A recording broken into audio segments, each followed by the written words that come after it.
The motion, like for the last 10 years, is expand, cast a wide net, get more. I think the motion that we're in now is refinement. AI is going to help you refine what you're looking for, to help you refine what's out there, to help you get something that's more refined and personal to what you're looking for. Just Branding. Podcast.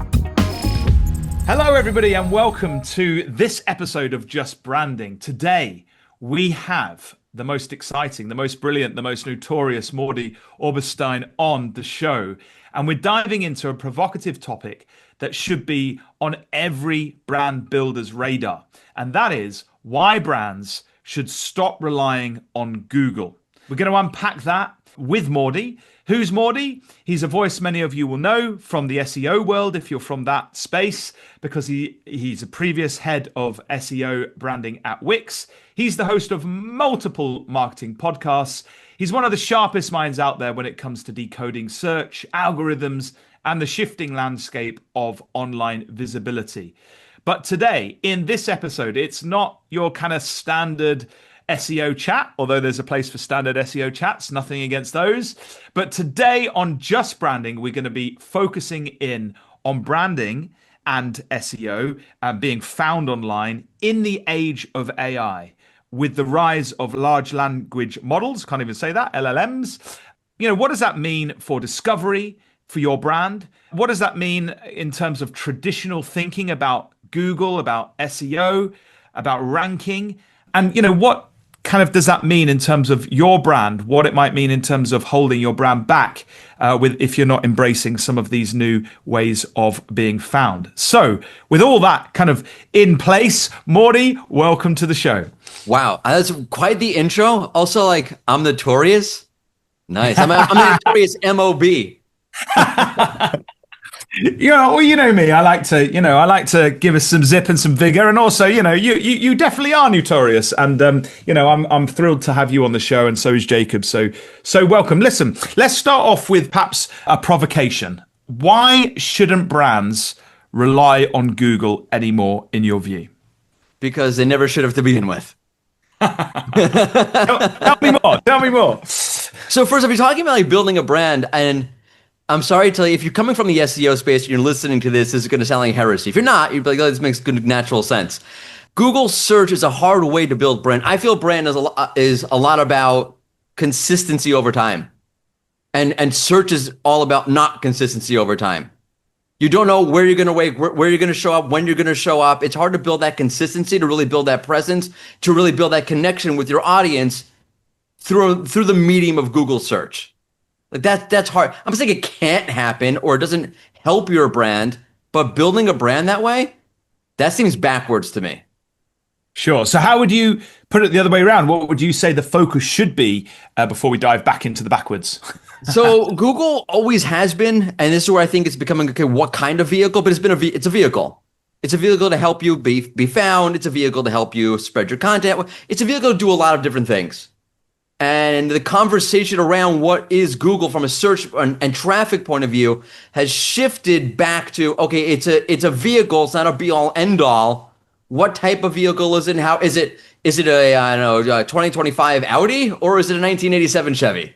How reliable is it? Yeah, let me ask you about that, because as I said in the introduction, we're seeing the rise of AI and lots of different things that are coming around. I mean, if we just keep it specifically to Google just for a second, what are the big shifts that you're seeing in the way that Google itself is working?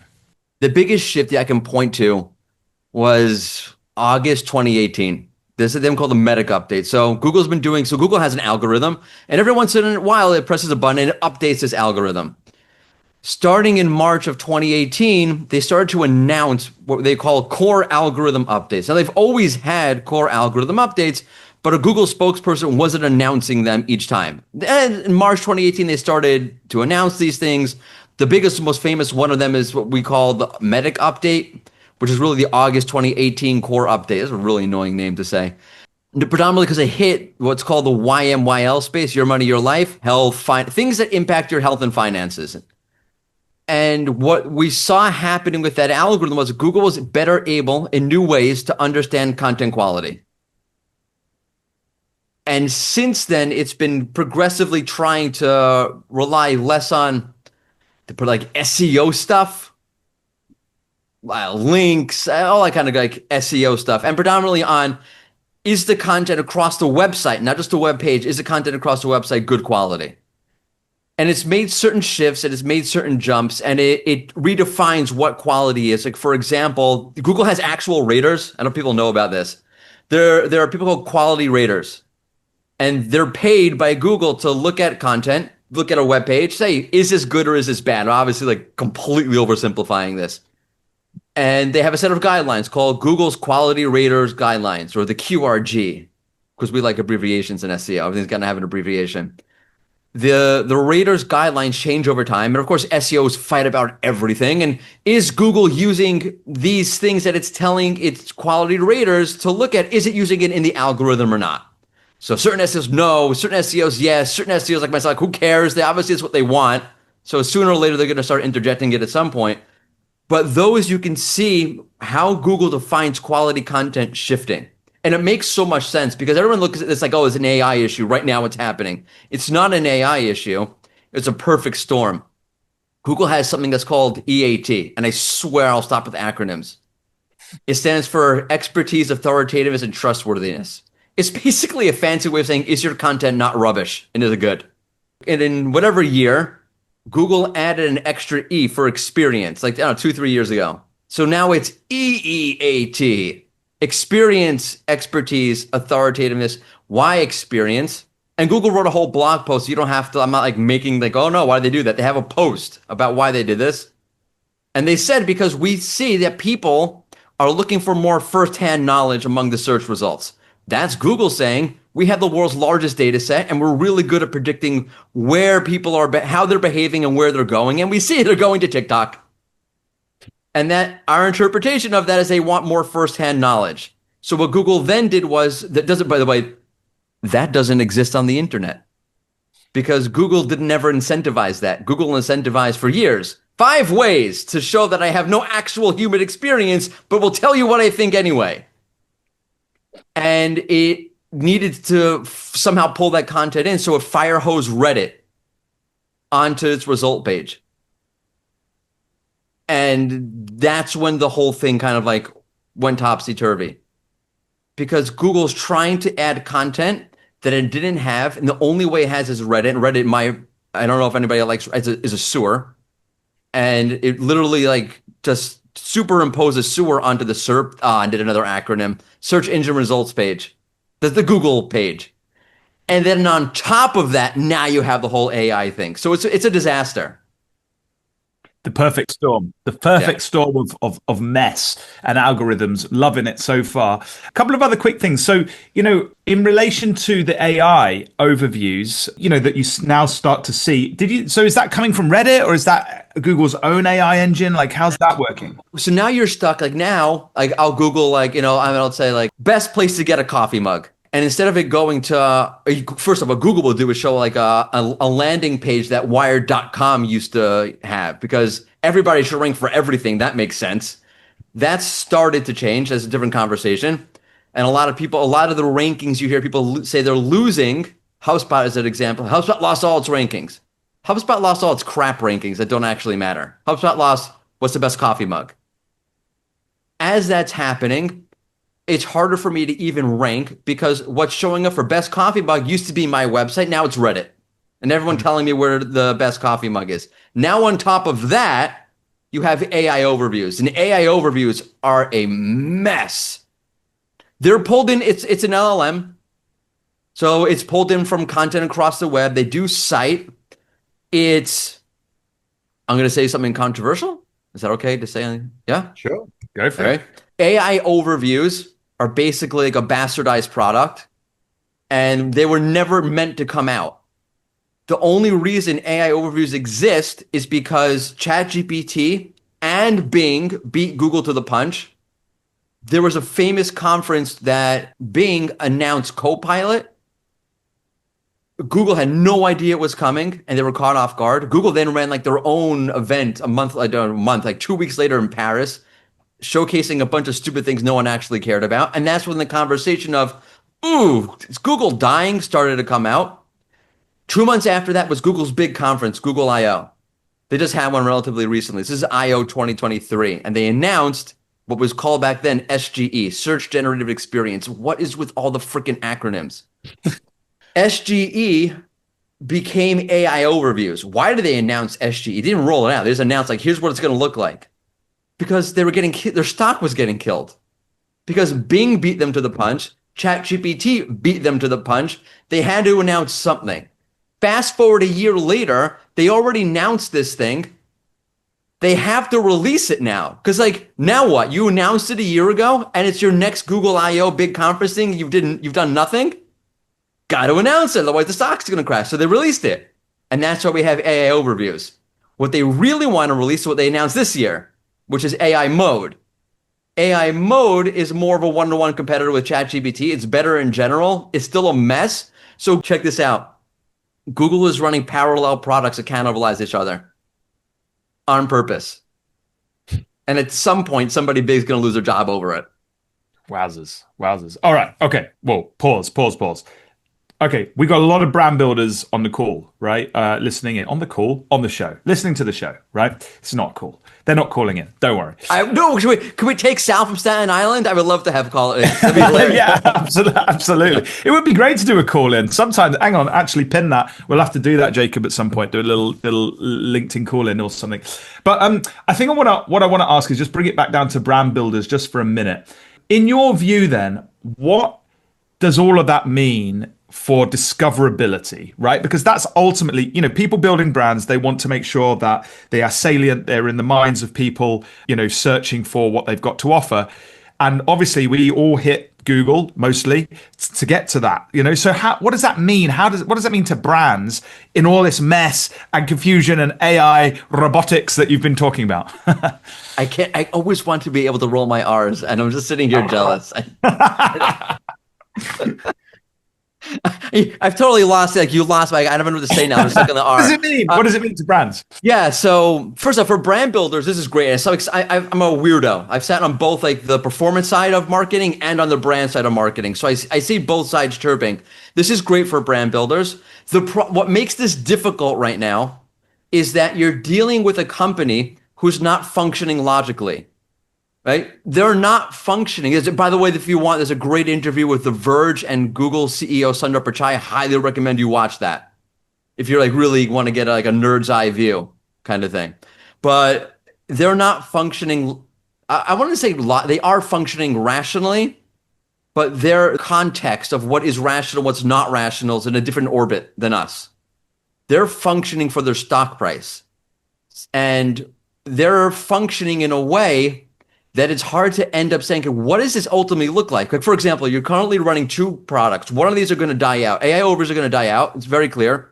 Google's pretty much basically said it. And they're going to move to what's called AI mode, which if you're in the US, you now have access to it. If you're not in the US, you can't see it. But it's more like a ChatGPT-ish kind of thing. So you need to figure out, okay, you need to be able to read what the hell is actually going on. Where does this end up? And what does it end up looking like? Because if you're just chasing, like, okay, we need to get into the AI overview.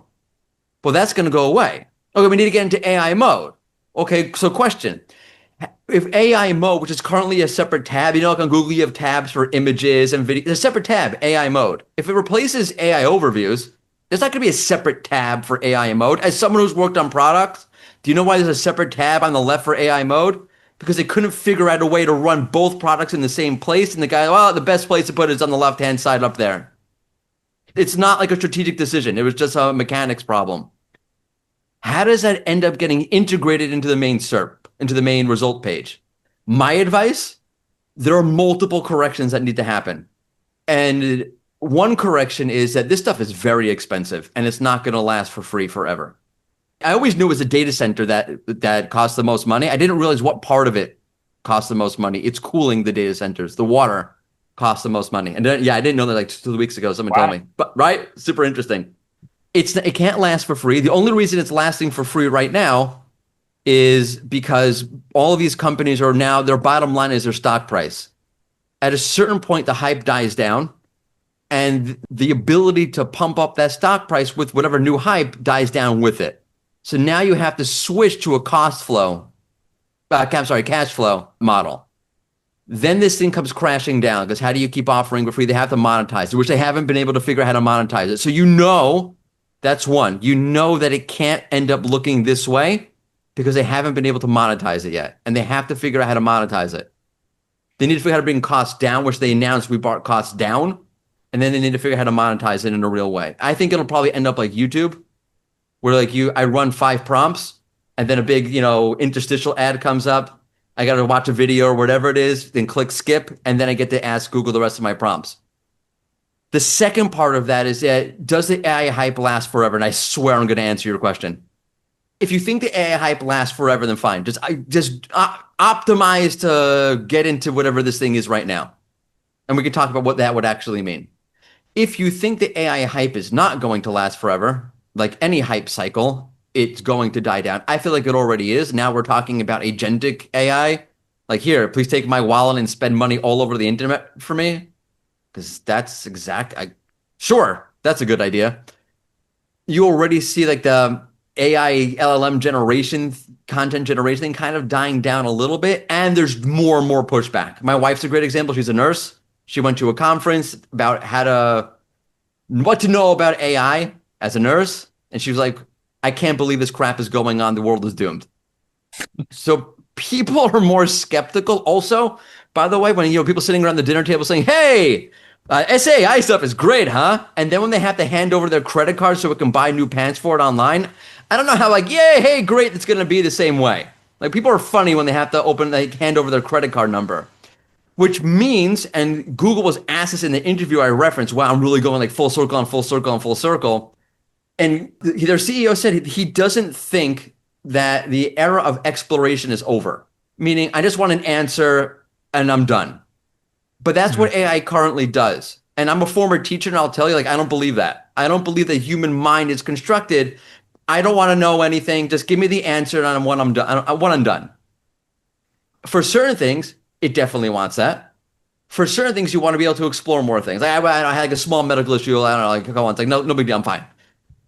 I didn't want the typical answers and the typical websites Google was giving me. I wanted to go a little bit deeper and explore. So what I think the AI is going to end up looking like, and this is probably a good point to discuss, when Google announced Gemini originally, which is their AI property, they showcased, they can't do it yet. They've experimented with it a little bit. It showcased an example. If I ask it one question, I get one set of results that formatted one way. So if I ask it what's a great idea for a 9-year-old girl's birthday party on the beach? And the layout and the type of results match that type of query, of search. Where if I ask it, what's the best what's the best brush to brush my beard with? It might list a totally different set of examples and in a different layout altogether. I think that's where we're heading. We're headed to a place where it's almost like a content portal. It'll give you a summary of whatever you want, the LLM, you could explore more, but it's going to open entry points so that you can explore deeper, which means that we're about to enter an era, I think, of not expansion. The web is shrinking, which is another point we could talk about, but refinement.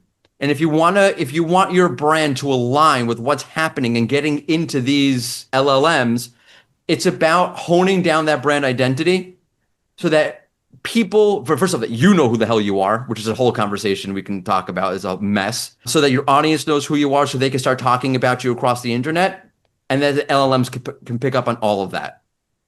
Wowzers, there's a lot there. There's a lot to unpack. Mordy, I have to ask about this shrinking internet thing, because as far as I understand, the internet is just getting spammed with so much content that it's just expanding. And so I'd love to hear your take on that. So this is great. I mean, it's not great.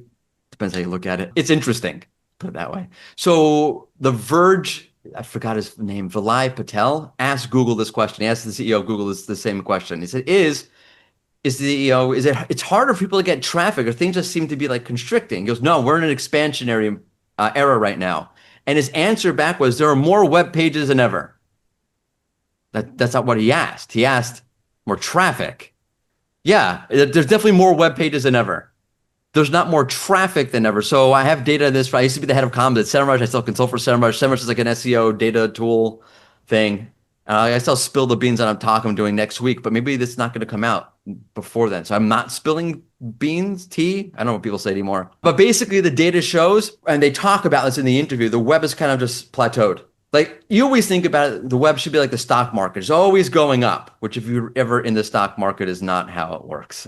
Since COVID, so COVID was the peak, you could see web traffic, and however you slice it, whether it's like total traffic across the web, average monthly visits a site's going to get, comes down after 2021 or the middle of 2021, and it levels out.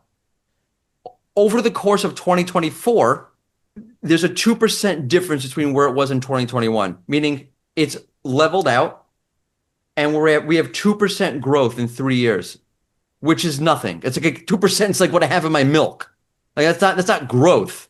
So we're pushing more and more and more content out there, more content than ever, and it's stagnating, which to me says that it's shrinking because we're propping it up with all this content and it's still not growing and it's still stagnating.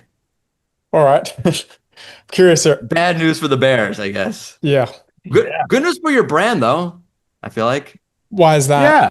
Because if you can double down and have some like real identity, so people understand like who you are, they can connect with you.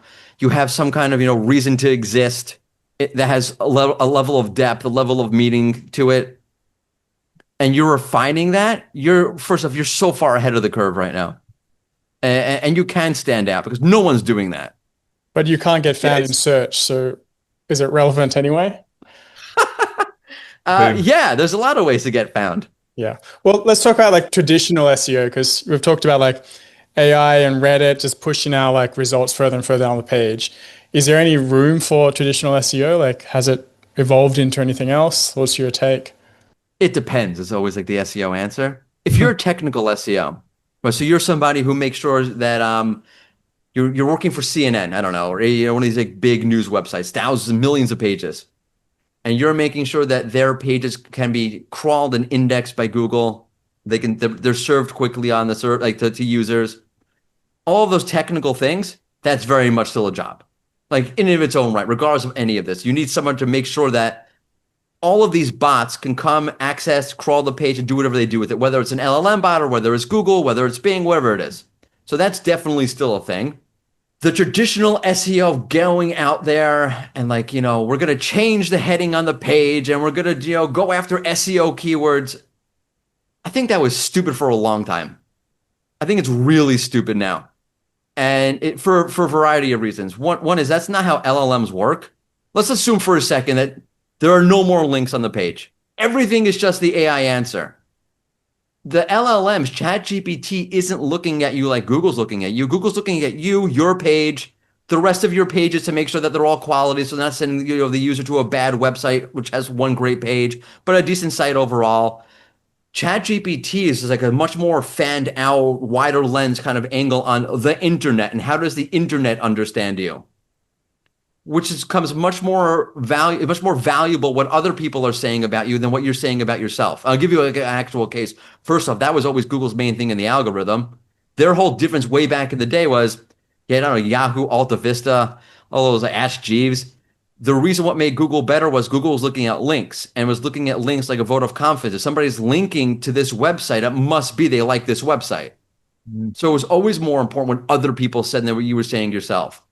What happens in LLM land is if it's just me talking about myself, and I've seen cases like this. So if I ask whatever LLM, like AI mode or ChatGPT, a really niche question about my brand, it'll pull up what I have on my website and it'll source me as the source.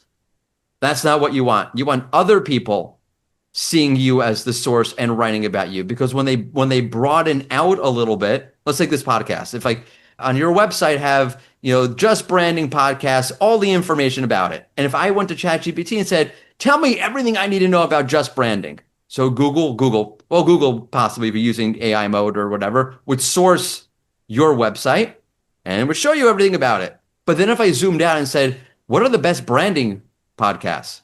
What you wrote on your website is now not nearly as important as what everybody else is running on their websites about you.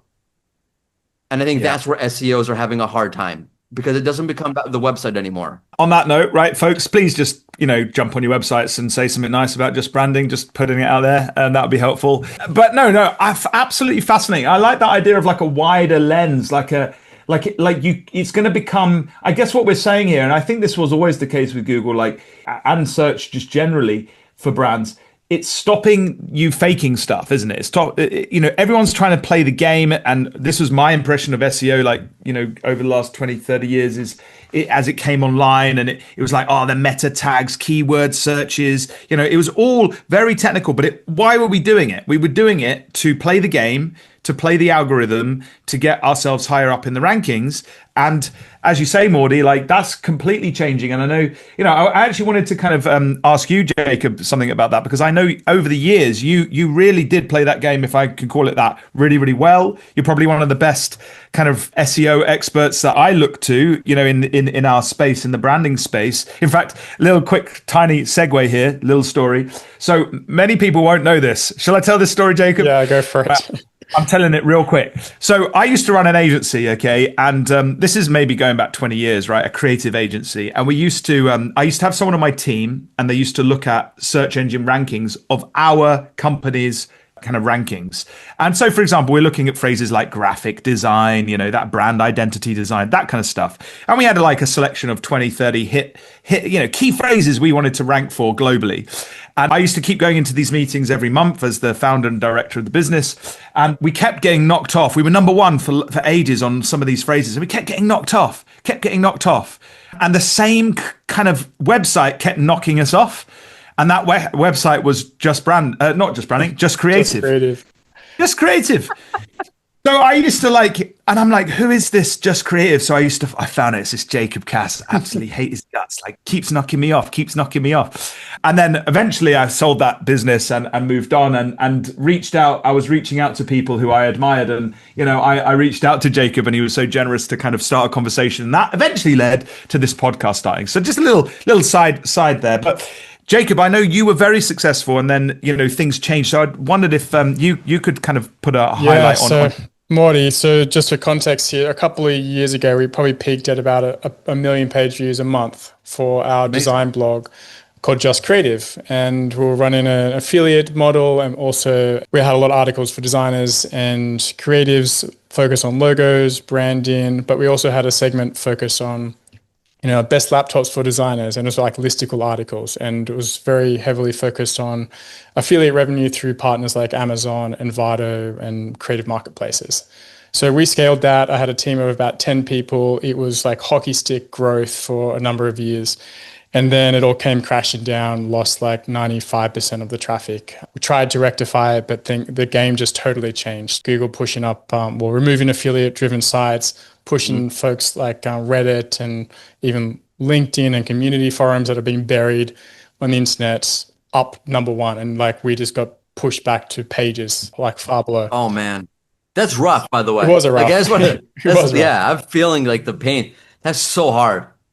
Yeah. So I wasn't the only one, but that kind of pivoted me into, not forced me into a corner, but it made me pivot to other things, right? Because that was a big passive income stream, and it's where a lot of my client leads came from. It was all organic. I didn't have to do outreach or anything. So I've got to mention that, yes, we had the blog, but it was also a lead pipeline for my whole business.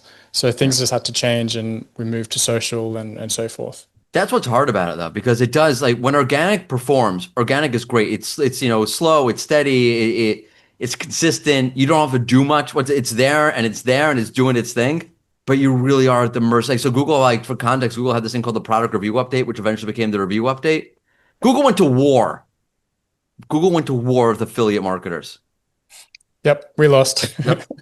Everyone lost but Google. It's just trying to fight town hall or city hall. You don't win.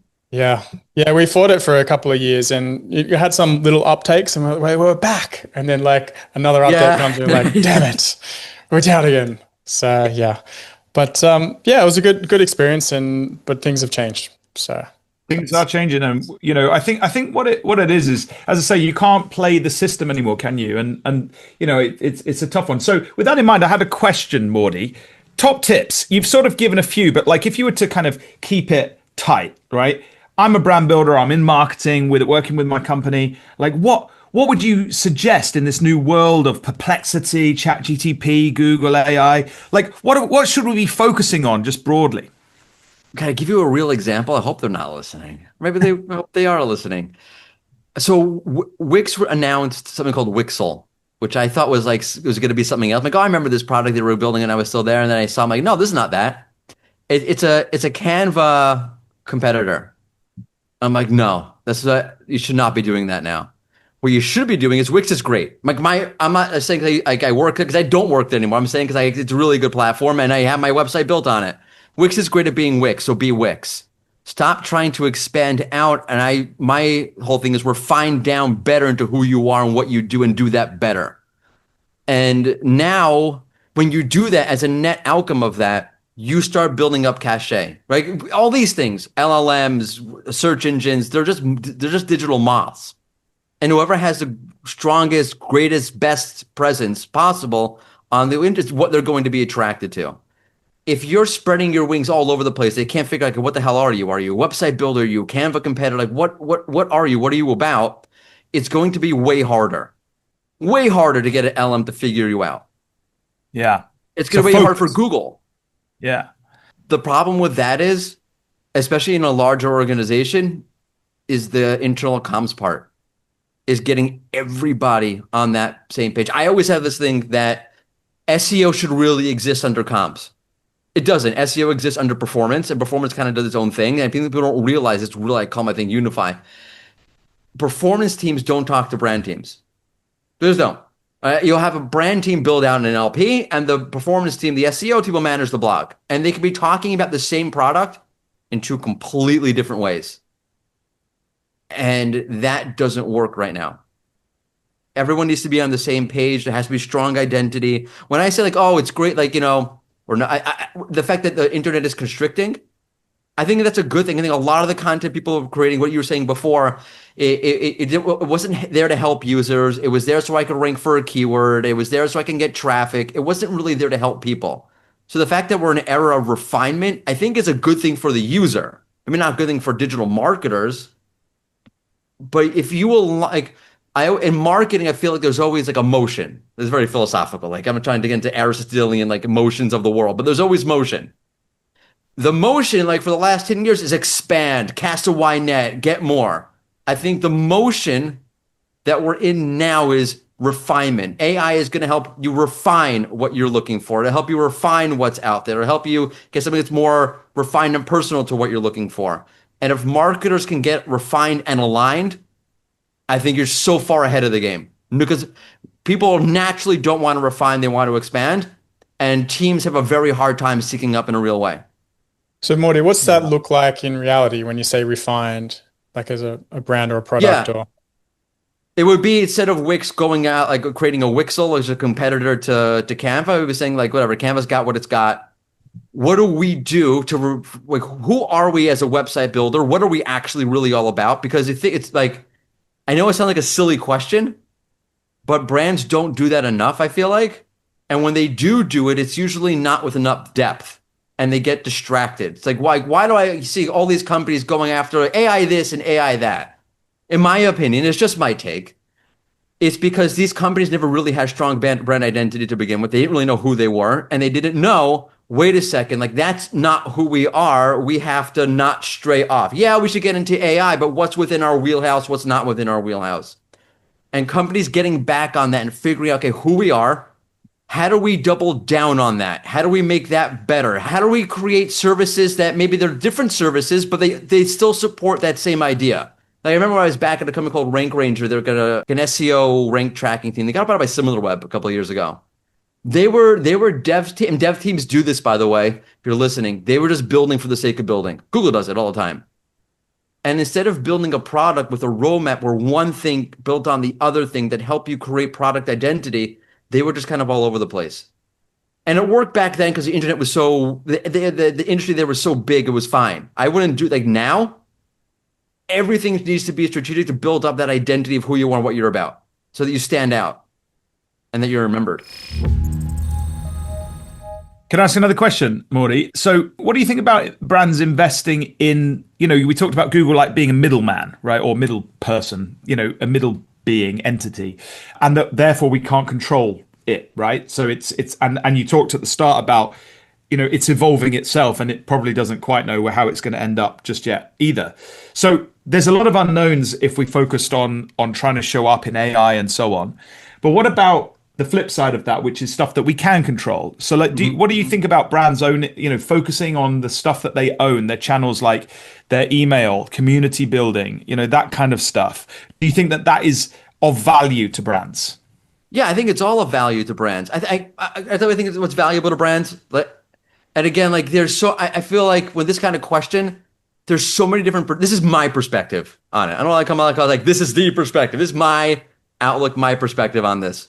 There's other people, if I worked at MailChimp, I would probably say the opposite of this. Yeah, I think email's great. And I think the problem with things like email is, so I have them, I own the audience. Never own your audience. This is a weird way of thinking. But how do you get the email list? Like, there's like an email list fairy. Boop, there you have an email list. I think everything always comes back to understanding, again, building up that momentum based on who you are. And you can use, by the way, like I'll give you a good example of this, where you can use the LLMs to figure that out. Like where in my industry is there a ton of skepticism and hesitancy to consume, like to buy the product or the service that no one else is talking about? And Gatorade's a good example of this. Turns out when you ask LLMs if Gatorade is good or not, like what should I know about Gatorade? It tells you, it's like, great if you have like a really great workout, but it's got a ton of sugar in it. And then if you ask Gatorade, which is better, drinking Gatorade or drinking vitamin water? It'll say, after an intense workout, Gatorade, but for most other cases, drink vitamin water. Guess how many times, and that's a real thing. The LLM is a proxy of the web. And that's the other thing to realize. Sometimes AAA, Non-Alcoholics Anonymous, nor the American Automotive Association, sometimes AI and LLMs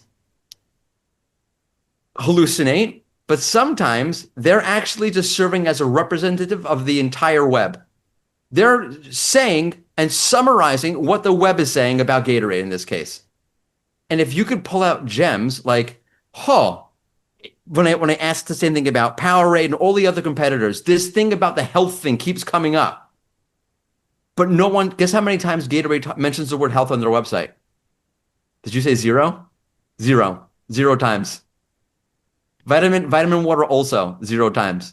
They say that you shouldn't drink it because it's from New York. I'm like, I'm from New York and the East River is disgusting. If I was a website in that health drink space, I would use AI and I would use LMs to really like, wait a second, there's a brand gap here that we could totally capitalize on and talk about. So it's less about, do I get into the AI? Do I build on my email list now? What do I do on social?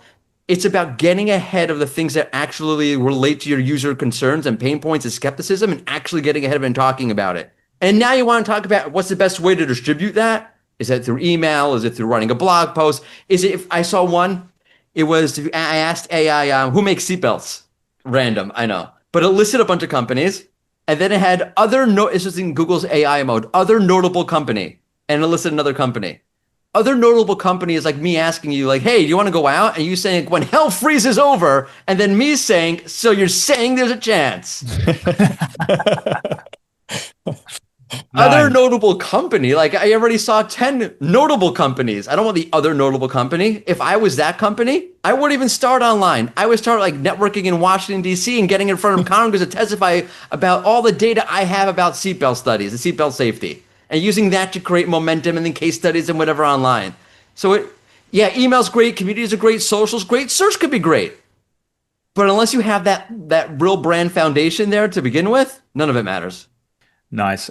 So we're starting to come to our end now, to the end now. And I just wanted to ask you a couple of other quick questions about the future, where, you've sort of hinted at this, but like, imagine we're fast forwarding, that's better, 3 years time, right? What some of these things have been resolved. What does success look like for brands online? Like, how do we actually imagine the future to be? I mean, we've got Alexa, we've got voice, we've not even got clicks anymore, coming into the picture. Like, what does this start looking like in your view? I mean, 3 years from now, success for me looks like I haven't lost all my hair. You and me both, man.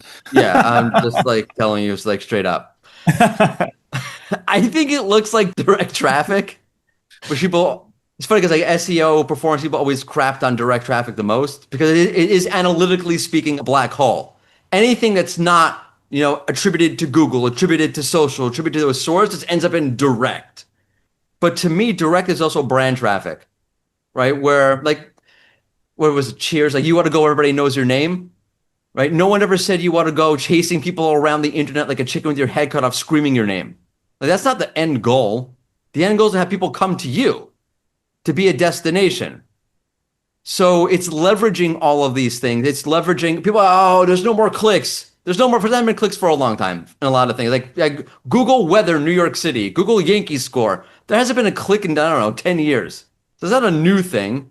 What I think success looks like is I go and I'm like, all right, where's a great place to get notepads? I need new notepads, by the way. Like I'm too cheap to buy the good ones. I'm waiting to go to the next conference to go to the vendors and steal the good ones, which is sad. It's pathetic, but it's my thing. Where do I get a good note? Which conference has the best vendors that offer the best notepads? That's the conference I want to go to. And I see a thing in the LLM, and I see a thing here, and I see a thing on social, and then eventually, like, you know what? I keep seeing, I don't know, like whatever conference, Bob's conference show up. They're the ones with the best notepads for free. All right, so let me Google Bob's notepads. And Rand Fishkin, if you're listening, who Rand Fishkin is, but Rand is an amazing marketer. He has originally started one of the SEO companies a long time ago. And he talks about how everyone attributes traffic to Google because Google is the greatest source of traffic. But that doesn't mean that's where it started. You could have saw me on social, Googled me, found my website, went to my website. That traffic analytically gets attributed to Google, but it's not really Google traffic, is it? No. Success in the future looks something like that. Because the funnel is messy. It's always been messy. I argue there really isn't a funnel to a certain extent. I think that's a whole myth. But it's people see you, they know what you're about, you have a certain level of identity distinction, and they're coming to look for you. They're typing your website's name, forget Google, directly into the browser and going to your website. So, to summarize, we should be focusing on being known, right? Not just being found, right? Like work on the basics, work on adding real value out there so that people are talking about you. That wider lens becomes more authentic and true, and then we'll find success. Which is what, in terms of brand building, brand strategy, the long-term game we've always been advocating for as kind of brand builders. But it's so tough to do, isn't it? So it's going to take a bit of readjustment and movement. I want to thank you so much, Mordy, for coming on the show. It's been really exciting and enlightening. Jacob, anything last from yourself or any final questions from you? I think there was one little question here. If you had one message for brand builders today, what would it be? One message for brand builders today. Identity is everything. It's everything. It will get you so off course if you don't have it. And if you haven't tapped into it in a meaningful way, the problems that you're going to end up with are you're going to end up chasing whatever iteration of Google's AI, whatever is out there. And that is going to, and there will be iteration after iteration after iteration. You won't have the ability. I hate the Wayne Gretzky analogy, like skate towards the puck. You won't have the ability to do that. Also, I don't know if Wayne Gretzky actually said that or not. Like, I don't know if he did. Don't ask me. All right. Brilliant. And just to wrap up, where can people connect with you? TikTok. No, I don't have a TikTok account. I don't fall downstairs and I don't sing or dance. So LinkedIn. You can find me on LinkedIn, on my website, unifiedbrandmarketing.com. I'm kind of on Twitter, but not as much as I used to be. Okay. Amazing. Well, thank you so much for coming on, Mordy. You've been brilliant. The audience have been listening, and we want to thank everybody for tuning in as well. We're ever so grateful. Please remember to like this episode, follow, give us a comment, give us some 5 stars. We always love a good 5-star review. We really appreciate it. And thank you, everybody. But particularly, thank you to you, Mordy, for carving out some time. It's been awesome. Thanks for having me. It was fun.